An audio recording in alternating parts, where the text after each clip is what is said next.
Nagpapasalamat ang ilang commuter na hindi muna ipinatupad ang taas pasahe ngayong araw pero ang ilang driver problemado dahil halos wala na raw silang kikitain. Live mula sa Parañaque may unang balita, si Bam Alegre. Bam! Evan, good morning. Sasabay sana sa arangkada ng presyo ng produktong petrolyo yung pamasahe.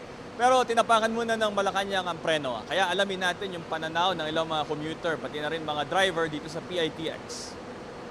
Nakilala natin ang bus driver na si Jerry Golago. Hindi na raw siya halos kilala sa kanilang bahay dahil madaling araw pa lang, umaalis na siya para pumasada ng biyaheng bus na Las Piñas, Maynila.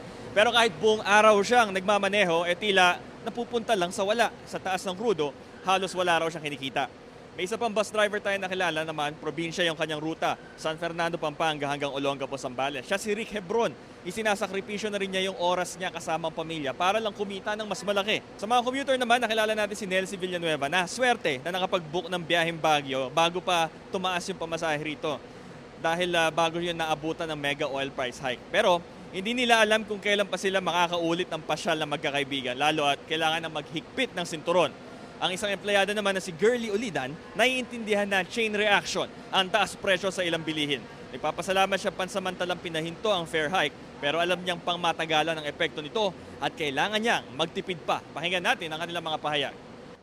Halos gumigising kami ng alas alauna. Tapos wala rin kaming kinikita . Halos ang nawala sa amin dati ang kinikita namin mga 1,500 to 2,000, ngayon wala na, nasa 600 na lang. Bumuo pa kami ng bahay. Tubig, kuryente. Halos hindi ko nakakayala na ata . Humaba po yung interval ng aming biyahe. Kasi po sa taas ng bilihin at saka sa diesel, kaya medyo hinabaan po yung interval namin sa bawat terminal. Para sa aming mga commuter, talagang mahirap. Dahil syempre, hindi namang kataasan ng sahod namin tapos biglang magtataas yung pamasahe.